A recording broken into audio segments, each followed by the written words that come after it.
Bonjour à tous et bienvenue sur ma chaîne. Je m'appelle Jean Dupont et je suis passionné par les voitures depuis toujours.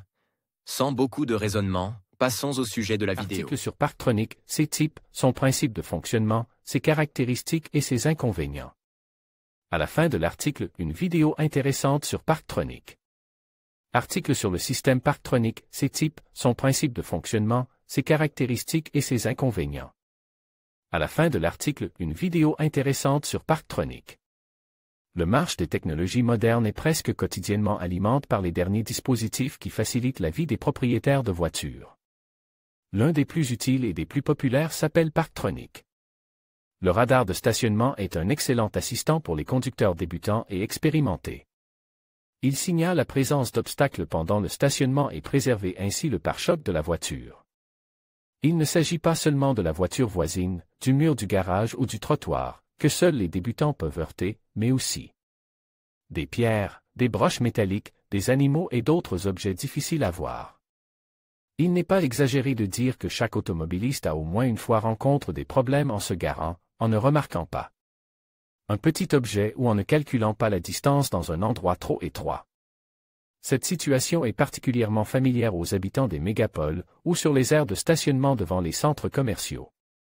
Ou dans les cours des immeubles résidentiels, il est nécessaire d'avoir un talent de bijoutier pour trouver une place et y garer la voiture sans dommage. Nous allons voir comment fonctionne ce dispositif, quels sont ses avantages et s'il présente des inconvénients. Principe d'action. Ce dispositif unique se compose d'un écran et d'un certain nombre de capteurs place à l'avant et à l'arrière de la carrosserie. Les modèles haut de gamme et onéreux comportent au moins 8 capteurs, tandis que les modèles bon marche en comportent de 2 à 6. Sans entrer dans les subtilités techniques, le fonctionnement du Parktronic peut être comparé à celui de n'importe quel autre radar ou échosondeur de bateau. Il envoie un signal spécial, réfléchi par les obstacles rencontres sur le chemin. En calculant le temps de retour du signal, l'appareil fournit des informations sur l'objet et affiche la distance restante. En fonction du coût, du fabricant et de la fiabilité de l'appareil, celui-ci présente des caractéristiques correspondantes.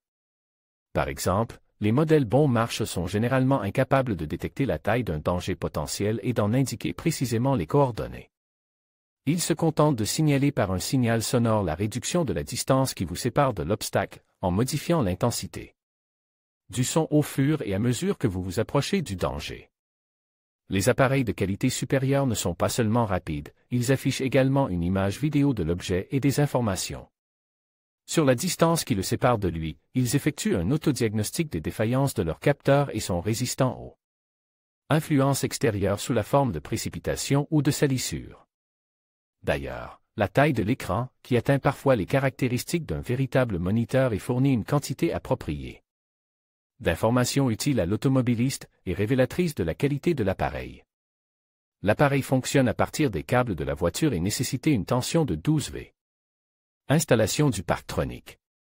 Les dispositifs différents non seulement par leurs paramètres techniques, mais aussi par leur lieu d'installation. Parktronic arrière. Il s'agit du type de dispositif le plus courant, dont les capteurs sont montés dans le pare-choc arrière. Le nombre optimal de capteurs pour ce type de Parktronic est de 4 pièces, ce qui permet de balayer l'espace et d'évaluer le niveau de danger le plus efficacement possible. Dans ce cas, le dispositif sera capable de détecter un obstacle à une distance de 2 mètres. Les capteurs sont alimentés par les fils des feux de recul et s'activent donc automatiquement lorsque la boîte de vitesse est en marche arrière.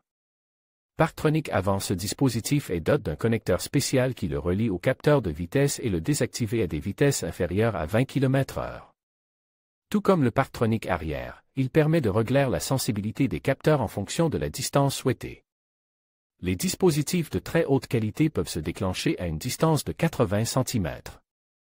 Les capteurs sont reliés au fil qui inclut les feux de freinage et se déclenchent donc lorsque vous appuyez sur la pédale de frein. Parktronic combine ces dispositifs ont une unité commune et un grand nombre de capteurs, généralement 8 pièces, dont la moitié est montée dans le pare-choc avant et le reste à l'arrière. Ils sont équipés de 2 types de signaux sonores, l'un informant du danger à l'avant, l'autre des obstacles à l'arrière. Parktronic sans fil. De nombreux consommateurs privilégient aujourd'hui les dispositifs sans fil pour leur compacité, leur commodité et l'absence de câblage. Un tel Parktronic utilise un canal radiofréquence qui le relie à ses capteurs. La méthode d'installation est laissée au choix du propriétaire de la voiture. Les capteurs peuvent être installés de la manière la plus courante, en perçant de petits trous dans le pare-choc de la voiture. Une alternative pour ceux qui ne veulent pas traumatiser l'apparence de leur voiture est de fixer le capteur sur la plaque d'immatriculation.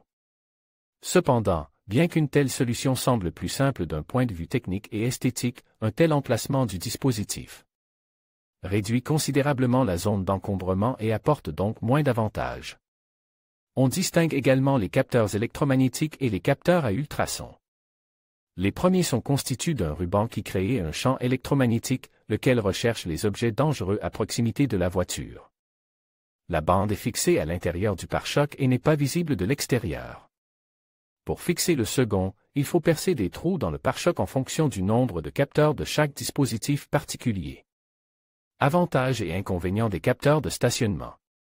L'équipement décrit ci-dessus peut être utilisé sur n'importe quel modèle de voiture, son fonctionnement est simple et ne nécessite pas de conditions techniques particulières, ni de connaissances spéciales de la part de l'automobiliste. Les systèmes Parktronic sont capables de fonctionner aussi bien par une chaleur supérieure à plus 50 degrés que par un gel allant jusqu'à 35 degrés.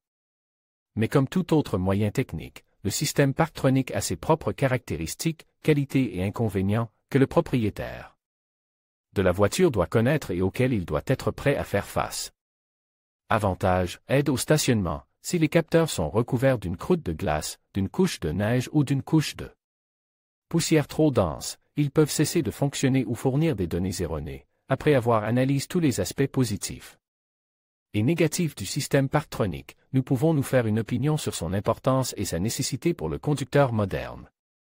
Les nouveaux arrivants, dont l'expérience de la conduite ne fait que commencer, et la véritable expérience viendra généralement dans les décennies à venir, les femmes automobilistes, qui ressentent mal les dimensions de leur véhicule, les propriétaires de minivans et de pick-up, qui ont besoin de beaucoup d'espace de stationnement, ce qui est maintenant si rare, Parktronic sauvera des situations désagréables et des pertes financières. Vidéo sur Parktronic.